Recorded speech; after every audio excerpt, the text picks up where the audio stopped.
Look out below. The S&P 500 continue a sharp drop to the downside, bringing the intermediate posture down with us. I'm going to break down this posture.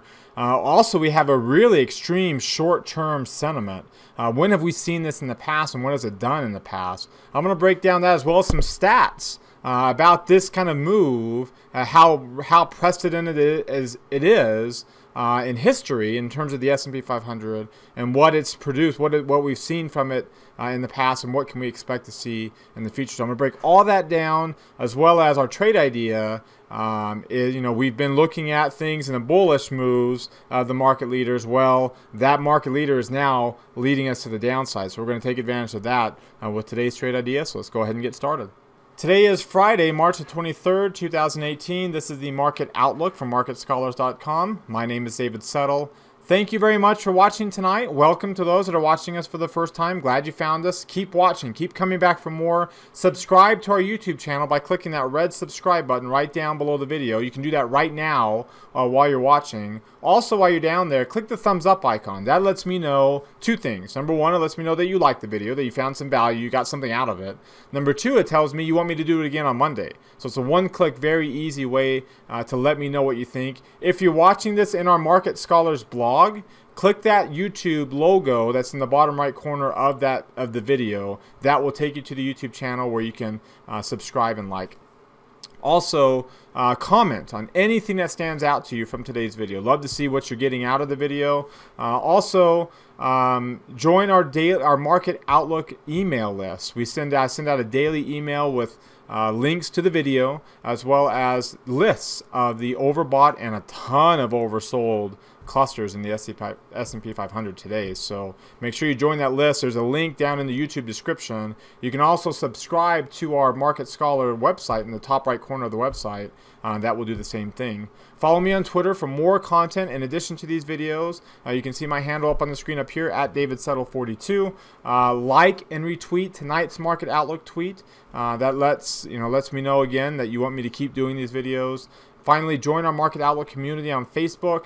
You can see it down in the YouTube description, a link. If you click on that, that will take you there, and you can join. Almost over 950, getting close to now 1,000 members in there. So thank you very much for those who have joined. If you haven't yet, make sure you do so.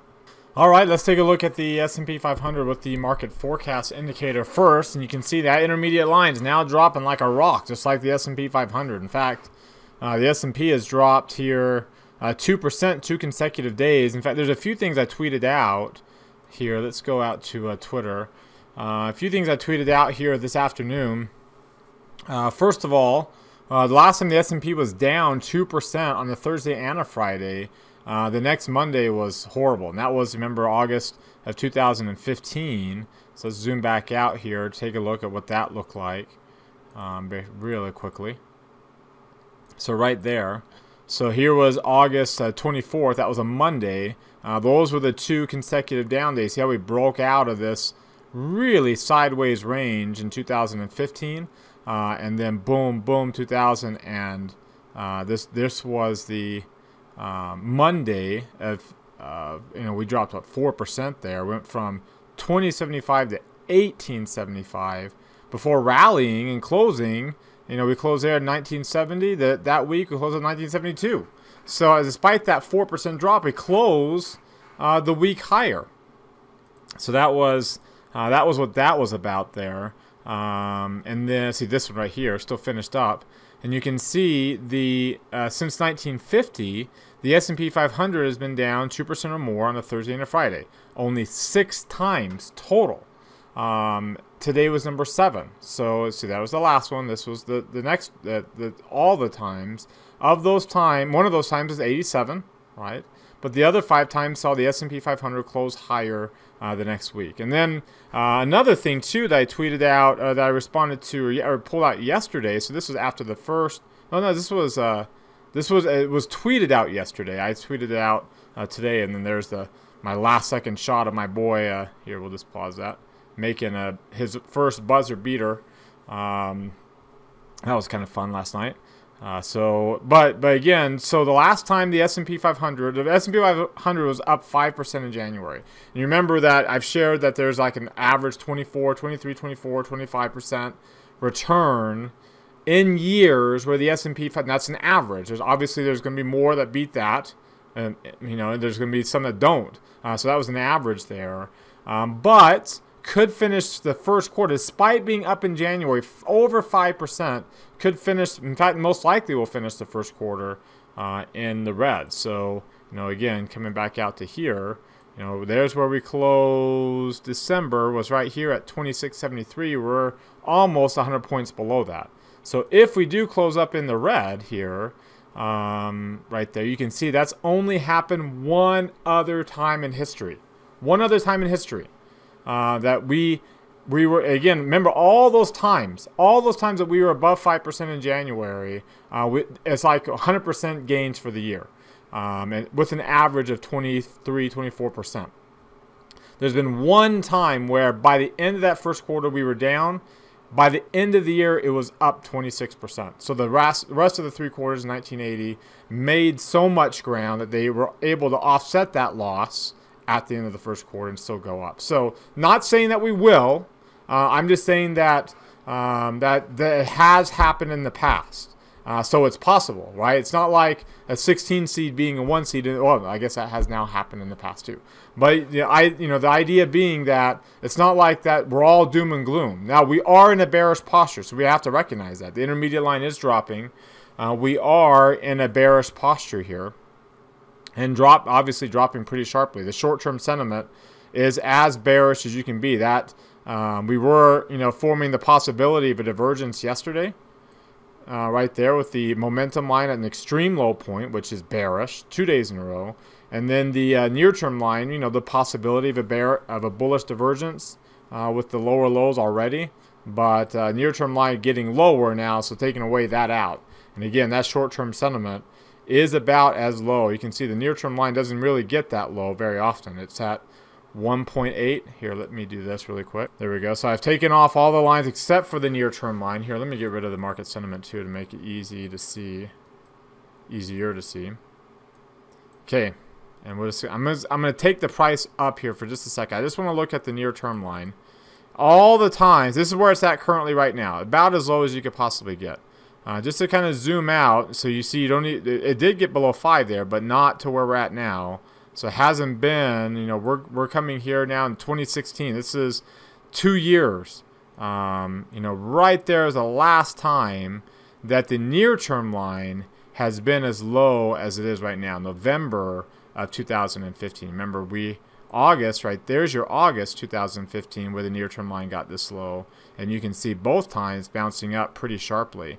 Now, it took a while in August to get going, and it retested that low point there. We had the long lower shadow on the weekly chart. And then this one here, you can see it went up almost immediately and then eventually retested again before dropping at the beginning of 2016.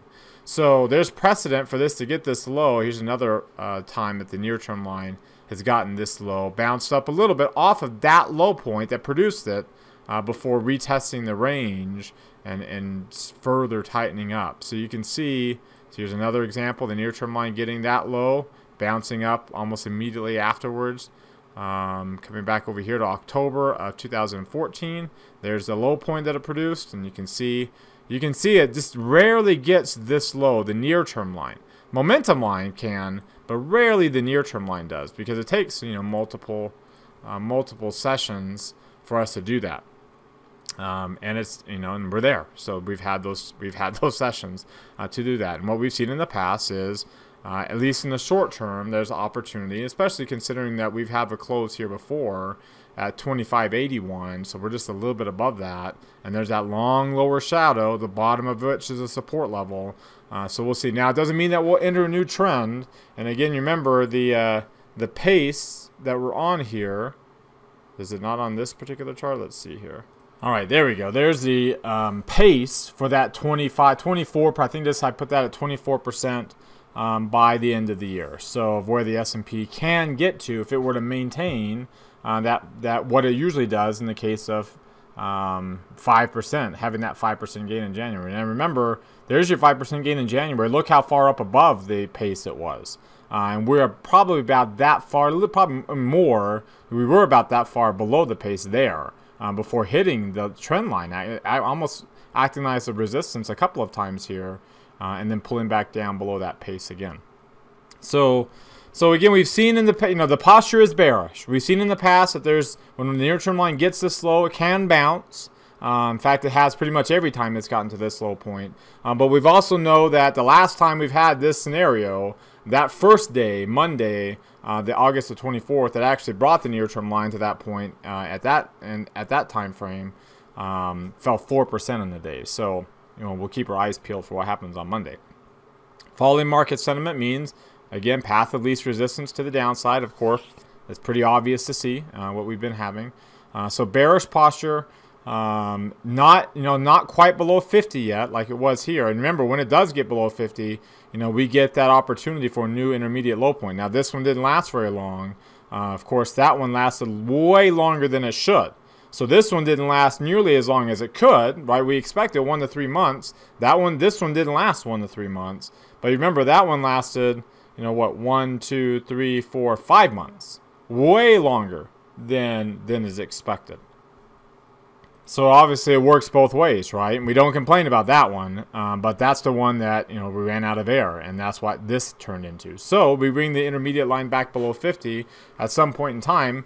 There might be an opportunity. Now, it would be ideal if the low point we produce as the intermediate line gets below 50 is at, or, it has to be slightly above, but hopefully at that level, which you can see is the 62% Fibonacci retracement of this bullish breakout move that we had on the market at the end of 2017.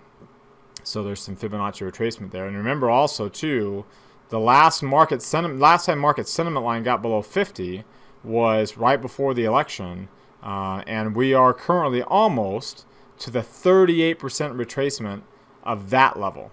So that kind of goes to show that this is more of a market sentiment pullback that we haven't seen since August of 2000 or September, October of 2016, that produced that low point right on the election essentially, and then we bounced off of that and started the new market sentiment run right after. But that intermediate run that lasted 1, 2, 3, 4 months, 4+ months. That was so long even then.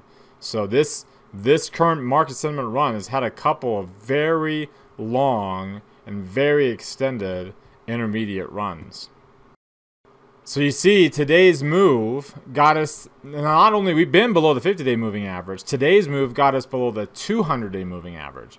The first time we've closed below the 200-day moving average since, again, before the election, the last time we had this. And we had just barely gotten the quote-unquote golden cross, where the MACD, the 50-day, crossed above the 200-day moving average. So we were just, and that happens, right? When you cross above that, you test the 200-day moving average, usually 1 or 2 times before bouncing and taking off, like we've seen before. And so, that's where we're at now. Now we've, this isn't abnormal. When the MACD had been dropping since the beginning of November, we did close below the moving average there too, on, what was that, October of 2014. Before bouncing up, and there's your August of 2015, and we were that was why that was so bearish that day, that we were below 4.9% below, because we are busting below the 200-day moving average sharply. We had the 2 down days, Thursday and Friday, that got you below the 200-day moving average, and we were sharply below it that next week. So that's right here, that close at that low point there. Was that Monday, and you can see by the end of the week we rallied up and produced the long lower shadows. Now we filled in that range, but we bounced off of that before coming back down, because the MACD is so flat, coming back down below, and again long lower shadows and bouncing. So here we are again, similar to over here, where we're getting a lot of volatility now, lots of arrows. And in this particular case, the red arrow doesn't come from crossing below the 200. It actually comes from crossing below the 50. And I also happen, because you notice we didn't get the red arrow here. We were already below the 50 down there. Now we crossed back above the 50 and we got the green arrow. So that's why you're seeing this red arrow here, but not over there, because we were crossing below the 50 this week too. So crossing below the 200-day moving average, we'll see if that ends up unlike what we saw in August of 2015, where we were already by the weekend so far below that, that might prompt and bring in some buyers, because we just haven't closed a week. It's been over a year since we've closed below the 200-day moving average. And the last time we did, and now granted there was a news event, but last time we did, it prompted a lot of buying after some multiple months of just choppy to downward movement. If you take a look at the 3 green arrows, obviously we 3 green arrow chart, we have 3 red arrows here, and you can see that the MACD and the MACD and stochastics both have red. The stochastics is dropping down, still has the potential of a phantom red green arrow here, unlikely because we're so far away from the moving average. The MACD is dropping sharply again, as we saw before. Still, with the if we were to close below that, there's still a possibility that we could have a bullish divergence, right, on the MACD, and depending upon whether we're able to get that far below the moving average again, which is the MACD here measuring this gap between the 8 and the 17-day moving averages. And just to kind of give you an idea of how bearish we are right now, here, let me let me edit these studies here. I'm just going to get rid of the stochastics for right now. I'm going to edit the MACD, take off the histogram, and I just want to look at the actual MACD itself, which now you can really see that possibility of a divergence there. But I'm going to look at how far away we are below the 8-day moving average. Okay, and let's zoom out so we can kind of get an idea of how bearish we are right now and how bearish that was. Again, below the 8-day moving average. So there's your August. Those are the only other times that we were more than 50 points below the 8-day moving average. And every time we do get this far below, it's hard to keep extending it. Now, we're not at 125. We've been there before a couple of times. We're not 125 points below the 8-day moving average. So that's the price with the fastest moving average there is. It doesn't mean we have to bounce back up to it, but usually what it means is that we start to really get volatile and start to bounce, start to move our way, and at least slow the pace of the declines to allow the 8-day to catch up, and that's where the 8-day moving average starts. So now it's still heading down. So until it does turn up, we're going to watch to see, right, as it continues to head down. But as it's to these levels, if and when it does bounce up, definitely something to keep our eyes on for an opportunity for a bounce off of extreme lows that we're getting. These have been 2 extreme days. We actually like big extreme days with a lot of volume because it's hard to maintain that, right? Especially when you're just a snippet, you just got your toe dip below the 200-day moving average. Unlike over here, where you busted through the 200-day moving average and closed well below it, and that made us stick around there for a while. And that's what we don't want to see from a bullish perspective, which I'm assuming most of your total portfolios have a lot of bullish elements to it. All right, the intraday chart shows a big range. 7 points, well, over 6 points. Let's see, 265 to 258, 7 points. So, yeah, 7 points.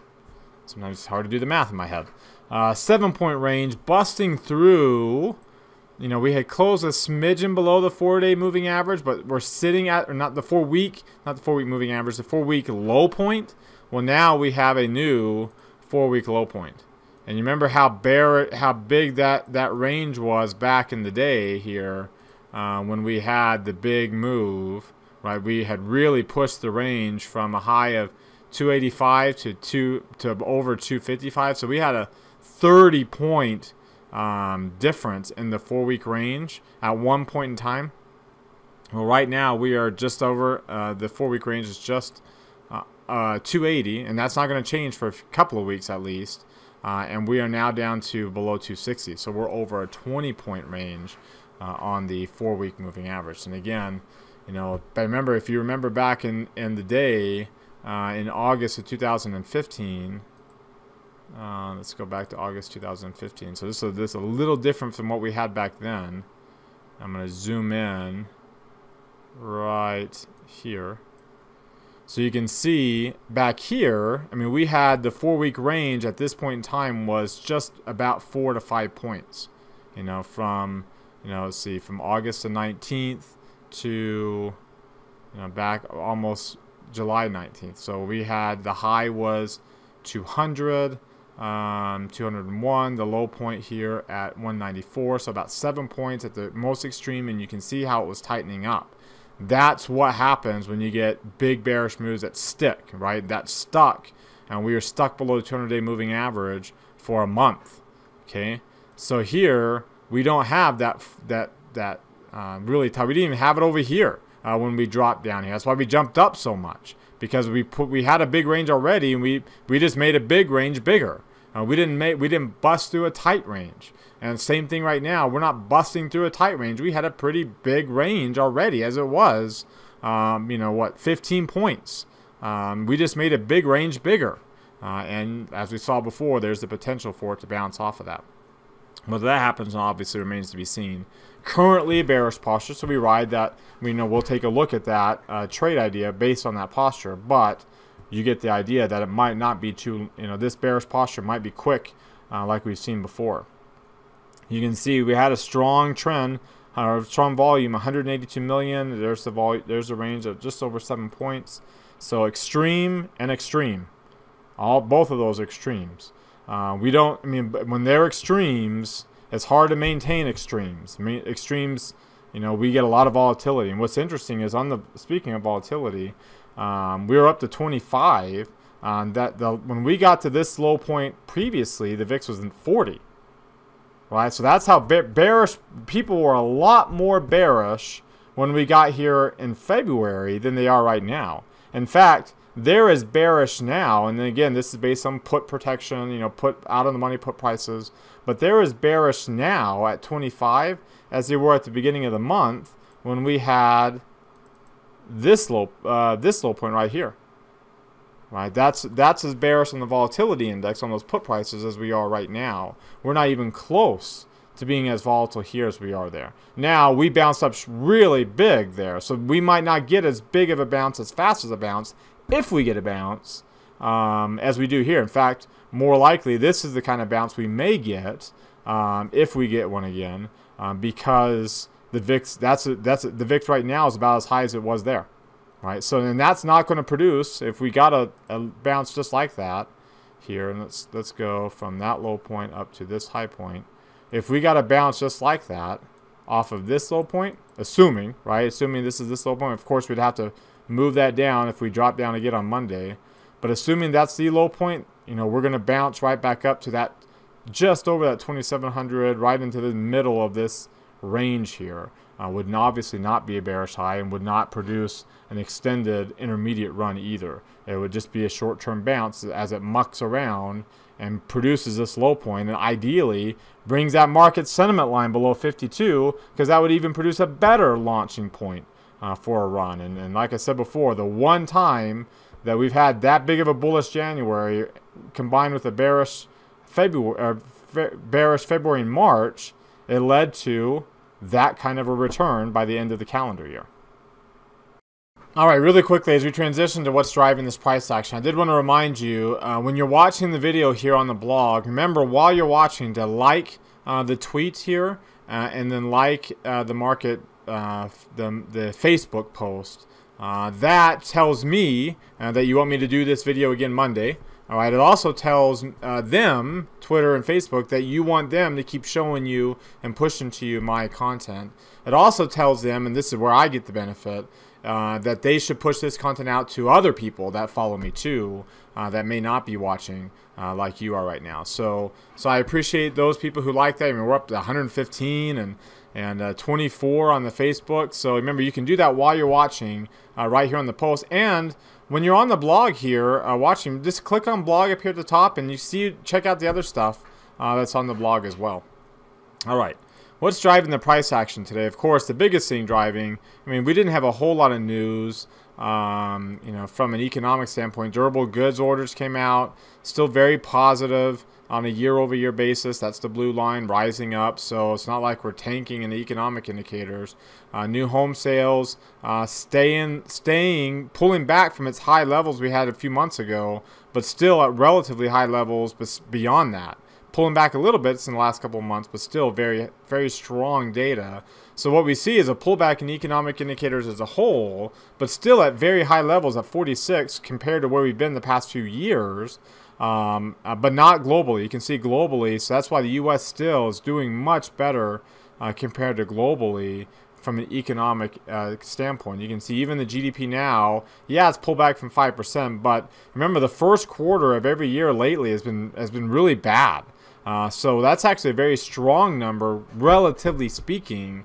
The only time we got a good number in the first quarter the past so many years is because of short-term inventory growth and trade positive trade data, which is not normal. So that's what we're getting there, and you can see. I mean, even the odds of a rate hike in June, or excuse me, in June jumped up. And you can see the odds of a rate hike, another rate hike by September, so that would be the second one here, that's 52%, also jumped up. So, I mean, if economic data was really struggling, you'd start to see the odds of a rate hike start to drop down, and that's not the case. It's not like we're getting rampant inflation either. And you can also see, too, that here's the odds of here's your 1 already for this year, then 2, 3, 4 by the end of the year, by December, 225, 250, not ramped up a little bit, but not very much. And really, when you add those two together, it's not much of a change at all. To have at least one rate hike, that fourth rate hike by December. So strong data still persists, and still influencing a pretty decent number, not compared to where it started, because it always does this, but compared to where we finished other Q1s in the past. So good economic data still, but of course, you know, the big news is the trade wars. And that's what's really, in fact, look at the Dow. The S&P is the one that's struggling the most. Not emerging markets and small caps, but it's the large cap index. So that kind of says something in terms of, you know, in terms of risk aversion. You know, this is what's dragging it down. You can see the dollar is not up either. It's outperforming. You know, these are all your safe haven asset classes, except for crude oil. Look at crude oil up 5.5%. Now, you know, crude oil is making a run here. I mentioned before that you start looking for, you know, the end of a bullish cycle, like a long-term bullish cycle, like multiple, like 9-year bullish cycle, when you start seeing extremes in commodities, because that energy and basic material sectors tend to be the leaders towards the end of a run, and usually that coincides with its extreme moves in commodity prices. So let's take a look at it on a long-term basis. And yeah, we're rising. You know, we're up off of 45 or so. We're up to 65, but we're not nearly as extreme as we've been before in 2014. And then, of course, if I were to go back even further than that, oops. You know, in 2014 we were at, you know, 100 up, you know, 105 or so, and that's when the dollar really tanked the dollar took off and crude oil tanked.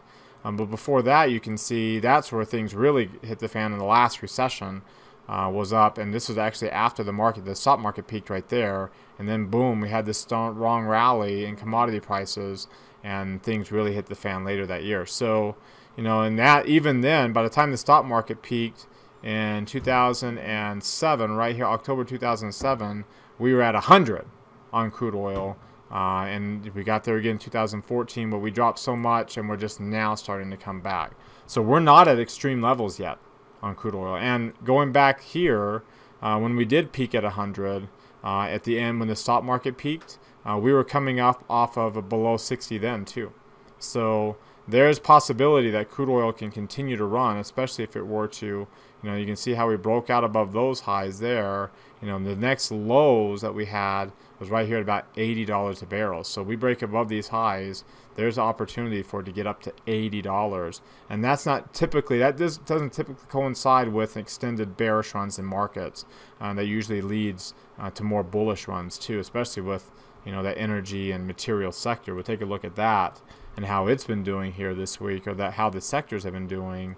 And you can see if I zoom in on those, your biggest loser has been that technology sector, especially Facebook, right? Really, really dropping sharply here. Technology, but again, you have to put that in context, as technology had a lot to lose, right? So it's pulling back not to lower lows yet. Like the stock market, see, is barely retesting its lows, but not technology. It's still not retesting its lows yet, the technology sector. Now let's go back. But it had the most to lose out of anybody. And so we have to remember on the big declines, what preceded that. Remember in 2015, we had these big declines. What preceded that? A very tight range. Here we've had some pretty decent moves that preceded these bigger declines. The first one at the beginning in February, and then now this one, we had a decent bounce off of that first one in February. You know, and you can see we're pulling back. But look at, you know, since the last couple of weeks, this is a 2-week chart. You know, the stock market's down almost 7.5%. The S&P 500, led by materials, which again usually you want to see up at the, you know, you want it to be gaining at the end of a big long bullish cycle. But you can also see technology down there, financials down there too. There's your energy stocks. The energy big rally in crude oil lifting up to a 2% loss. So that's a loss, but it's a big relative gain compared to the broad market. And look at utilities and real estate. Those are the two that had the most to gain, right, from sector rotation. And they're way outpacing. In fact, utilities is almost break even for the 2-week period. It's down for the week, down 2.5%. And there's your energy stocks doing really well with the jump in crude oil. But you can see that there's your real estate saying they're still lagging, but outpacing the broad market as a whole. So for our trade idea of the day, I want to take a look at one of those big large cap tech companies in a bearish mode right now, and that is Apple. And you can see Apple, you know, like back here we got 3 red arrows. Actually, it was right here, right there. Got 3 red arrows with a spike in volume. It was kind of actually bullish here. And then, you know, typically when you're trend trading this, that would be a time to move up your stop order. Well, it busted through. And so that's a good sign that, you know, there's some resistance now there and we could stay down. Maybe not go down, but at least stay down for a while. You know, eventually came back up and it's been messing around here ever since for about the last couple of months. You know, so many 30 some odd days. Well, we got the same thing here going on, where we've kind of busted down, and 170 is this area here has been a support level in the past for it, at about more like 167.75 in this area here. You know, that was the low point of this. We busted through there, retested it and held, came back and busted up above it with a gap. So, you know, there's your level right in this area there. It's kind of a good midpoint. You can see that it came back and gapped up through it, held it for support yesterday, broke it today. And you can see also breaking below Bollinger Bands. I mean, it's a very, very bearish move right now. But again, you know, with the prospects that we could at least bounce in the short term, you know, we want to be bearish because the posture is bearish. But the intermediate line's not below 50 yet, and market sentiment's not either. So we don't want to be too bearish. And we know that this is a sector that's kind of leading us onto the downside. So we can say, okay, well, what if we went and traded this, you know, and this is only 28 days out, right? So we'll trade that 30 to 40 delta, which happens to be the 170 strike price. We're getting a little bit more credit than what we need. We need, for a $2.50 wide spread, we need about 60 cents. This is a little volatile, it's expensive stock. So let's go for about a 65-cent credit to trigger a stop order to get into this trade. And you can see that would mean that the stock would have to keep going down another couple of bucks before we get in. So if it bounces, we don't get in. If it keeps going down, we break it with the decent odds right now of probability, you know, a pretty decent probability of success, where that stop order or that break even would be back up above this 170 level, which has been a resistance that we gapped up through previously, that we were holding here for support yesterday, and now breaking below. So we'd have to break back up above that support, in which case, if that happens, you know, it gets back up to about 172 or so, or 171.5, we'll take about a $50 some odd loss for about a, what would eventually be about a $65 gain. So, that's loss is going to be a little bit bigger because the credit will be smaller. So you're looking at about a 1-to-1 reward to risk ratio, which is exactly what we want on these high probability trades, because we want to avoid the big losses if this were to bust right back up through that resistance and stay up and keep going up pretty sharply. And we don't want to take that. We want to get in the habit of taking small losses when the basis for being in this trade, which is a support breakout to the downside, is no longer valid anymore. So that does it for today. The posture is bearish. It's not strongly bearish. It's getting there. As the intermediate line falls, both intermediate and market sentiment still both above their midpoints, pointed lower, path of least resistance to the downside, market sentiment pointed lower. So that's why our trade idea is on the bearish, taking advantage of what's leading us to the downside in this case, those large cap tech names. And using a stop order to enter the trade so we can get good timing, make sure that it does what we think it will do before getting into the trade, and still getting decent probability, decent premium, and the probability that we want when we get into it eventually.